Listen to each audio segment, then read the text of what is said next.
Dear students, in this lesson we are going to discuss pregnancy and birth.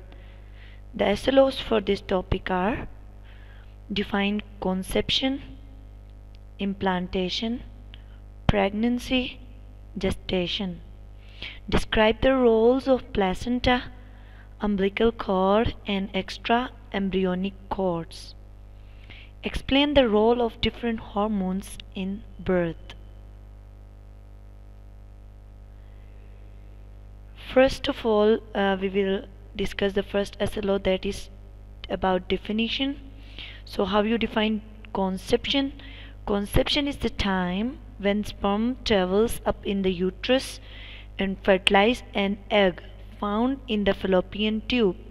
So conception is simply a successful fertilization. If fertilization occurs successfully, it is conception, fusion of the gametes.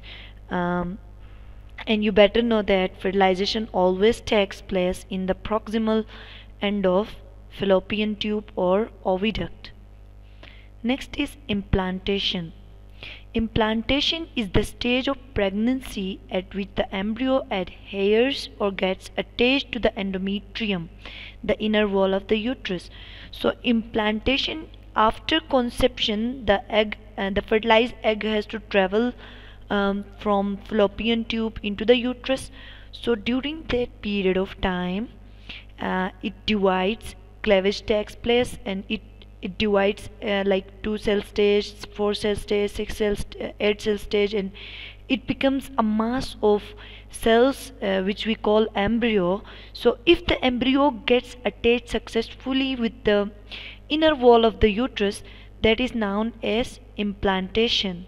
So implantation is the first step of the pregnancy. Like successful pregnancy will continue after implantation, otherwise conception cannot be successful. Like after conception, if the embryo does not get attached with the endometrium wall, so pregnancy is not going to continue. So what is pregnancy? Pregnancy is the term used to describe the period in which a fetus develops inside a woman's body, a woman's womb, mother womb, or the uterus. What is gestation? This gestation is defined as the time between conception and birth, or it is simply the duration of the pregnancy. And this gestation period is different for different species. In human beings, pregnancy usually lasts for about 40 weeks, that makes 280 days, or just over 9 months and some days. And this gestation is measured from the last menstrual period to the birth. So it makes 40 weeks, 280 days, or 9 months and few days. So this was about the definitions. Moving on. Fertilization is the fusion of gametes, that is sperm and egg, and it normally occurs in proximal part of the oviduct. As the zygote passes down the oviduct, it undergoes cleavage, which leads to the formation of blastocyst. Blastocyst is a stage of the embryo. So pregnancy is established when blastocyst is implanted into the endometrium. I already mentioned in the previous slide. So if implantation is successful, the embryo begins to secrete human chorionic gonadotropin hormone. This is a hormone which is commonly known as HCG. The presence of this hormone in the blood or the urine of female is indication of positive test for pregnancy. So this is called HCG test. If it is positive, then the woman is positive for pregnancy, or she is pregnant. If it is not present in the urine or the blood, then pregnancy test is negative. Next is, this hormone stimulates corpus luteum to secrete progesterone, which is responsible for thickening of endometrium, thus maintaining the pregnancy. So in the previous lecture we already discussed the menstrual cycle. There I already mentioned the structure, which is corpus luteum. Corpus luteum is the yellowish glandular structure which was formed after the ripened follicles, when they ovulate, when they secrete the ovum, so the remaining part of the follicles is going to form a glandular structure, that is corpus luteum. This corpus luteum secretes progesterone, and this progesterone hormone is also called the pregnancy hormone because it is responsible for maintaining the pregnancy by thickening the endometrium walls. But when placenta develops, the HCG declines, the corpus luteum degenerates, and the placenta completely takes over the production of progesterone. So when till the formation of placenta, corpus luteum is responsible for secreting progesterone and for maintaining the pregnancy. But when a placenta develops, HCG level decreases and corpus luteum also decreases. It degenerates actually, and the placenta takes the responsibility of secreting progesterone hormone. Moving on, what is placenta and umbilical cord? Placenta is an organ that connects the developing fetus to the uterine walls to allow nutrient uptake, waste elimination, and gas exchange through mother's blood supply. So placenta is actually an organ and that has fetal cells as well as mother cells. So half part of the placenta is the fetal part and half part is from the maternal part. So it is an organ, it is responsible for exchange of materials between the fetus and the mother body. Then in addition, the placenta is also acting as an endocrine gland, and it secretes progesterone and estrogen during pregnancy, which is responsible for maintaining the pregnancy. Then the placenta consists of tissues from fetal part and maternal part. The fetal part consists of chorionic villi, we will discuss it in the later slides, which increase surface area for absorption. This is the fetal part. And the maternal part consists of projections from the endometrium.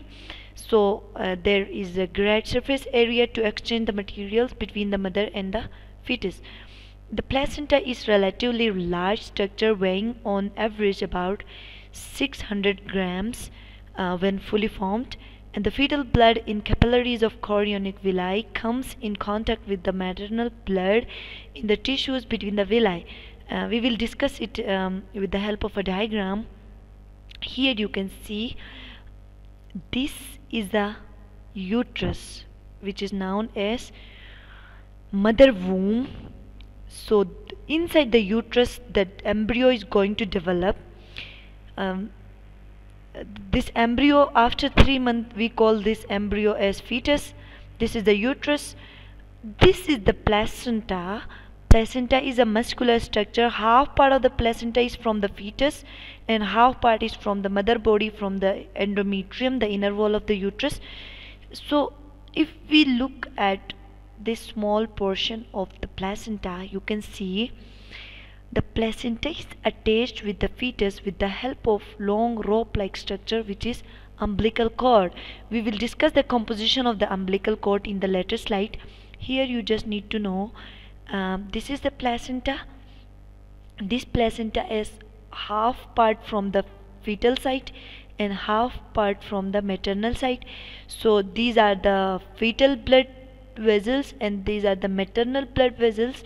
So they are not mixed, rather they are enclosed in the blood vessels, and they are like there is a greater surface area so that exchange of material takes place. What type of materials can be exchanged? From the fetus to mother, of course, carbon dioxide, because the fetus lungs are not functional. So gaseous exchange, it has to exchange the gases. It has to get rid of carbon dioxide. It will send to the through the from the fetus into the placenta. There carbon dioxide moves from fetus into the mother body, urea and certain hormones, and then from the mother to the fetus, nutrients, oxygen, antibodies, vitamins and water, etc. So these are the things which are exchanged between the fetus and the mother. Here is the structure of placenta. So this is the umbilical cord. We will discuss the umbilical cord separately. So the umbilical cord actually carries the actually has the blood vessels of the fetus, that is the fetal vein and fetal artery. This is the placenta. It is richly supplied with maternal blood, veins and arteries, so their exchange of material occurs between the fetal blood and the maternal blood in the placenta. Moving on, the umbilical cord, also known as navel string, develops and connects the embryo to the placenta. So it is a long string which connects the placenta with the fetus.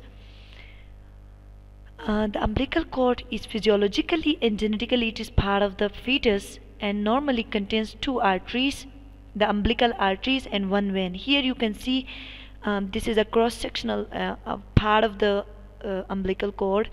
It has two arteries which are known as, of course, they are known as umbilical arteries, and one vein that is known as umbilical vein. The umbilical vein supplies, of course, the vein comes from the fetus, from the heart of the fetus. Sorry, the umbilical vein supplies the fetus with oxygenated blood, nutrient-rich blood from the placenta. So you better know that vein always carries blood towards the heart. So same is the case with umbilical cord. It carries blood towards the heart, but from where it takes the blood? It takes the blood from the umbilical cord or from the placenta. So from placenta it must take oxygenated blood. Umbilical vein carries oxygenated blood because it is carrying blood from the placenta, and conversely the fetal heart pumps the deoxygenated blood, nutrient depleted blood, through the umbilical arteries back to the placenta. So unlike other arteries and veins, umbilical vein carry oxygenated blood. Rest of all the veins, they carry deoxygenated blood. And same is with the umbilical artery. All the arteries in our body except pulmonary arteries, they carry oxygenated blood, but in umbilical cord there is no any, in fetus there is no any pulmonary artery, functional pulmonary artery. So the deoxygenated blood is carried through umbilical artery because it is carrying deoxygenated blood from the fetus to the placenta. Moving on, extra embryonic cords. They are also known as extra embryonic membranes. These are layers which enclose the embryo inside the uterus. Inside the uterus, the embryo is not directly attached, rather it is surrounded by different layers which are known as extra embryonic layers. And there are four extra embryonic layers, namely the amnion, yolk sac, allantois, chorion. So here you can see the amnion is the innermost layer. This is the amnion and it is filled with a fluid which is known as amniotic fluid. Yolk sac is a small outgrowth which is usually located below the fetus, below the embryo. It is more functional in birds and reptiles. They are playing the role of providing the food and nutrients to the developing embryo, because birds and reptiles, the development is external, but in human beings, in other mammals, development is internal. So yolk sac is not functional in case of human beings and other mammals. Then the next layer is allantois. Allantois actually makes the blood vessels and it forms the umbilical cord. And the last outermost is chorion. Chorion is the outermost covering or outermost membrane of the embryo, and it has projections, it has finger-like projections which are known as chorionic villi, which project or which penetrate into the placenta in order to increase the surface area so that exchange of material can take place easily. So this was about the extra embryonic cords. Let's discuss each of these layers. Amnion, I already mentioned, this is the innermost layer enclosing the embryo in the amnion fluid, which protects it from mechanical stress. It also acts as a shock absorber.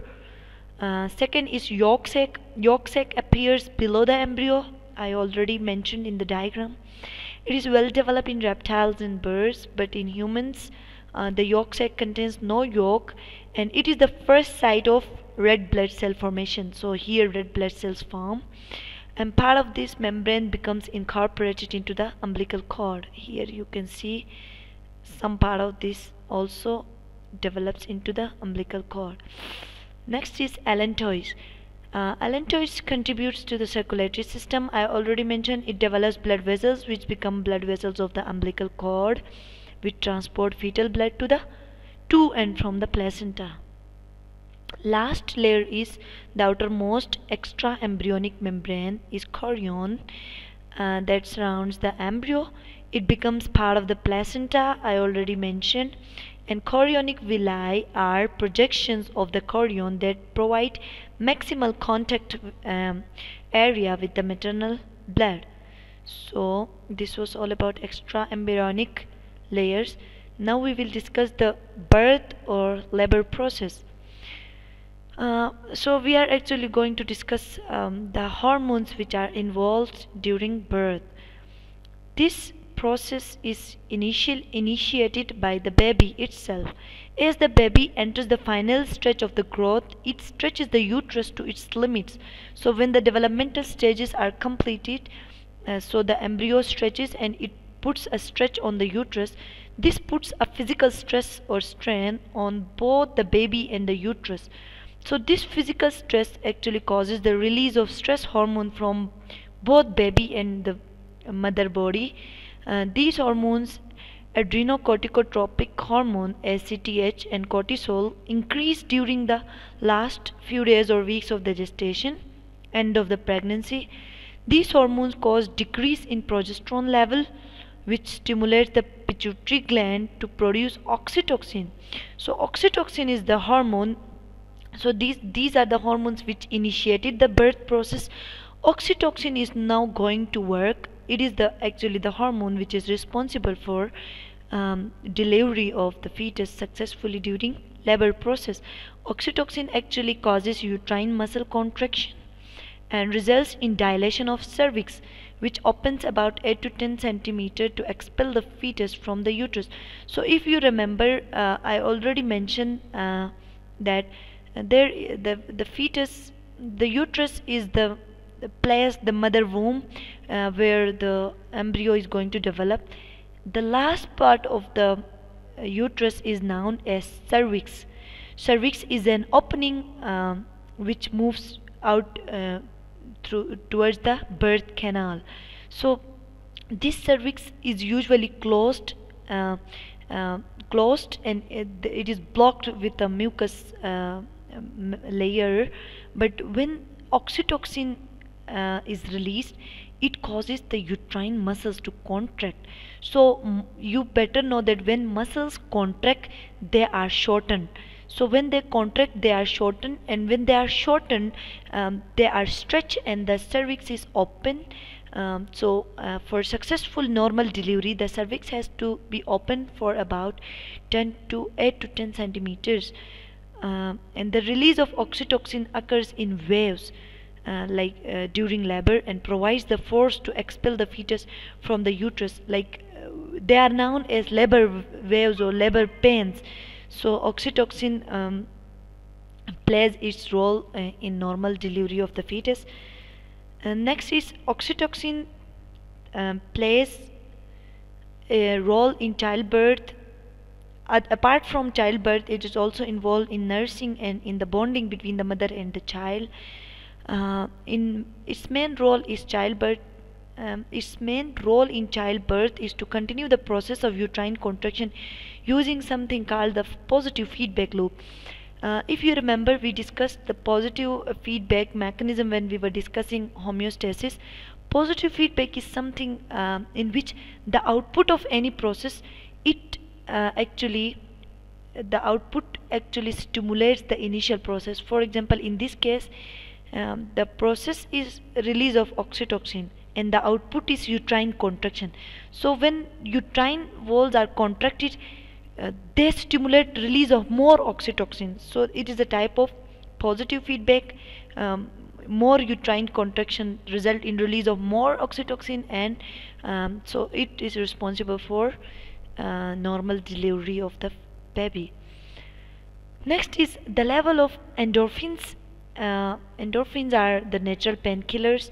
They also increase near the end of pregnancy, which are the natural painkillers. When you face stress or pain, your body produces calming and pain relieving hormones called endorphins.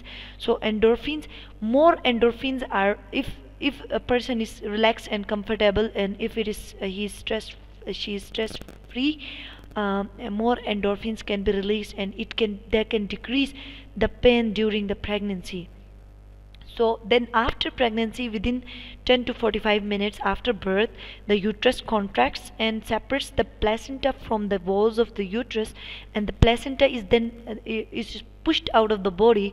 That is known as afterbirth, which is followed by bleeding. So this was all about normal delivery. So I hope it was clear for you, the stages of pregnancy, about the different embryonic layers, and then the labor process, the hormones which are involved during the normal birth. Thank you very much, and I'm providing a video about the hormones of normal birth, so you can watch that video and understand it in a better way. Thank you so much.